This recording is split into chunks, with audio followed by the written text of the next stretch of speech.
Coucou chers élèves, maintenant passons à un cas plus approfondi pour la factorisation des expressions littérales.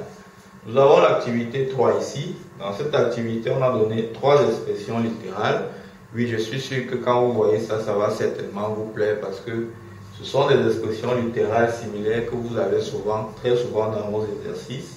Maintenant, il est question pour nous de vous montrer les techniques d'approche à résolution pour vous inspirer suffisamment pour que vous ne puissiez plus rater une telle expression littérale. Donc, vous avez vu, on a A, B et C. La question, c'est factoriser A, B et C. Lançons-nous directement à la résolution de cette activité. À l'étude A, je vois que j'ai une somme et un produit. Je veux factoriser.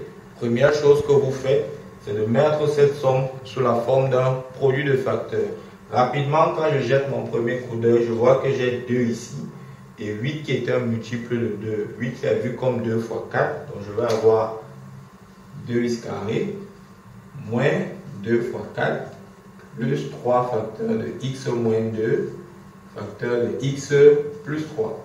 Alors, il y a 2, je le mets rapidement en facteur. J'ai donc 2 facteurs de x carré moins 4 plus 3 facteurs de x moins 2 facteur de x plus 3. Vous avez bien compris que quand on enlève 2 ici, il nous reste 4.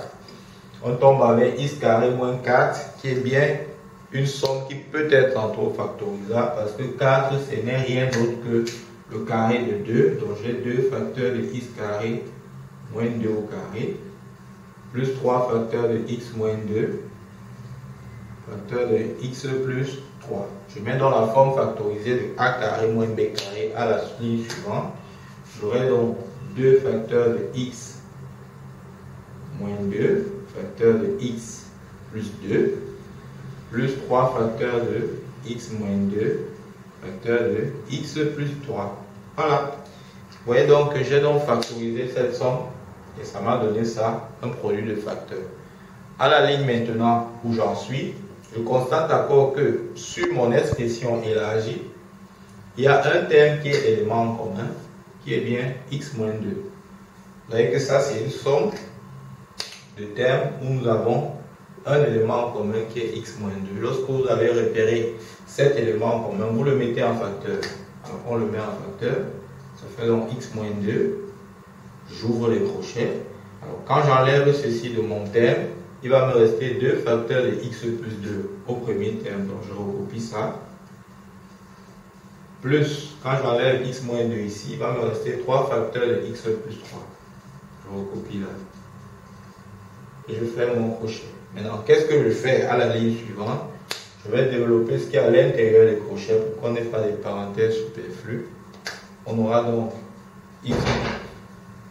x moins 2 facteur de 2x carré plus 4 plus 3x carré plus 9. Et je réduis donc mon expression à ce niveau pour continuer. J'aurai donc ici x moins 2 facteur de 3x plus 2x, ça fait 16x.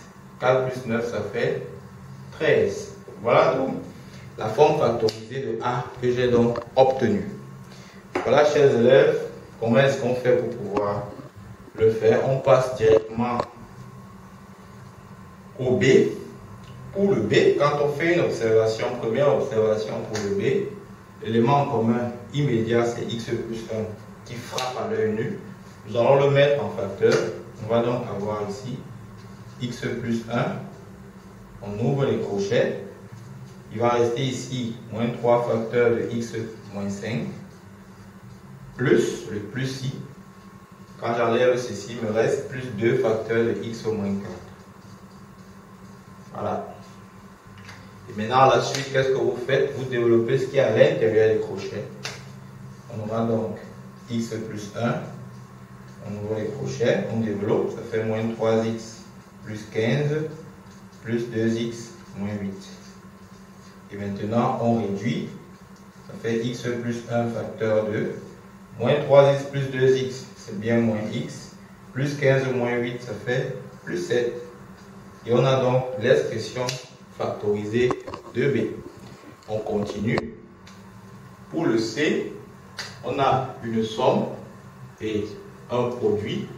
Il faut factoriser d'abord ma somme, celle-ci.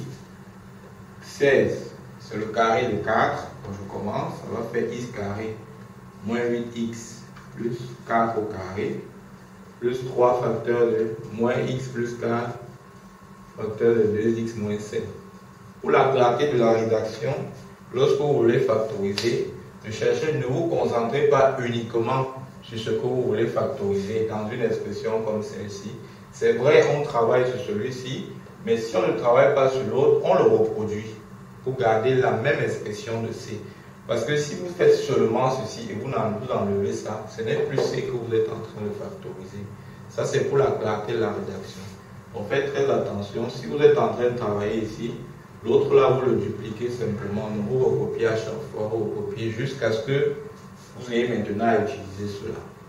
Donc maintenant, quand je regarde les trois-ci, je constate que rapidement, il n'y a pas d'élément commun entre les trois termes. Il n'y a pas d'élément commun. Il y a x là, mais il n'y a pas ça ici. Il y a 4 ici, 4 ici, mais il n'y a pas ça ici. Donc, je peux rapidement mettre ça sous la forme d'une égalité remarquable qui est connue. A c'est x, B c'est 4. Donc ça va me faire x carré moins 2 facteur de x facteur de 4 plus 4 au carré plus 3 facteur de moins x plus 4 facteur de 2x moins 5. Voilà. Maintenant, ça là, ça va me donner donc x moins 4 au carré plus 3 facteur de moins x plus 4 facteur de moins 2x, 2x moins 5.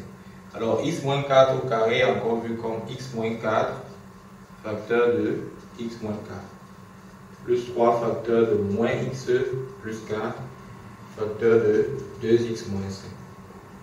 Alors, autre chose, quand on arrive ici, on observe, on se rend bien compte que sur cette somme, il y a les x moins 4 ici, mais il n'y a pas rapidement x moins 4 là. Sauf que, il y a une petite curiosité, c'est que nous avons x moins 4 et moins 15 plus 4. On a l'impression que les deux là sont clairs. C'est clair. Effectivement, les deux sont liés l'un et l'autre de l'autre. C'est que l'un est x opposé de l'autre. Simplement, quand je regarde pour moins 4 termes et moins égaux 4, s'ils sont chacun des à ceux x sont c'est plus à l'opposé, c'est moins. Pour 4, signe en haut, c'est moins. Ici, c'est plus. On signe quand vous avez alors comme ça, où chaque les termes ont deux sommes qui sont opposées. L'un est le chacun de l'autre. Et donc, comment vous fait pour établir la position entre les deux? Sachez que pour pouvoir exprimer ça en fonction de ça, donc mettez simplement moins 1 en facteur. Donc, moins x plus 4 sera donc moins facteur de x moins 4, tout simplement. Donc, vous voyez, on va donc prendre cette forme-ci, on va venir remplacer à ce niveau. On aura donc x moins 4, facteur de x moins 4, plus 3 facteurs de, j'ouvre une première parenthèse, j'écris ceci avec son moins, moins facteur de x moins 4, facteur de 2x moins 5. Maintenant, pour être plus astucieux, je pourrais, donc si je fais ça, je crois que certains peuvent se dire que c'est compliqué. Donc qu'est-ce que je vais faire à ce niveau pour être plus simple possible? Étant donné que moins x plus 4, vous constatez que c'est l'opposé de l'autre, donc le moins-ci, il va venir multiplier le signe de celui-ci. Donc en sortant ce moins de l'autre côté, moins fois plus ça fait moins, donc ceci va devenir moins. Donc vous écrivez moins 3 facteurs de x moins 4, tout simplement.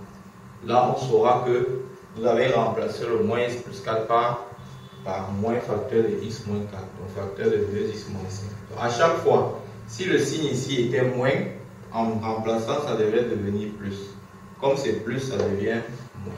Maintenant, quand j'écris ça, x moins 4 devient un élément en commun de ma somme que je peux mettre en facteur à la ligne suivante. J'aurai donc x moins 4 facteur de, j'ouvre les crochets. Alors ici, il va me rester x moins 4 Ici, il va me rester moins 3 facteurs de 2x moins 5. Je ferme les crochets. Maintenant, qu'est-ce que je fais à la suite? Je vais simplement développer ce qui est à l'intérieur des crochets. J'aurai donc x moins 4. Ouvre, ça fait x moins 4. Moins fois 2x, ça fait moins 6x. Plus 15. Voilà. Et je réduis. J'ai donc x moins 4. Facteur de x moins 4 facteur de x moins x, ça fait moins 5x. Moins 4 plus 15, ça fait plus 11. Et voilà donc l'expression factorisée de C. J'espère que vous m'avez très bien compris, que je n'ai pas été très long ou bien fastidieux dans mes explications. Vous pouvez me laisser un commentaire si vous n'avez pas compris quelque chose. Ça me permettra de pouvoir améliorer dans le futur. Merci pour votre écoute. Je vous donne rendez-vous pour une prochaine vidéo. Bye bye.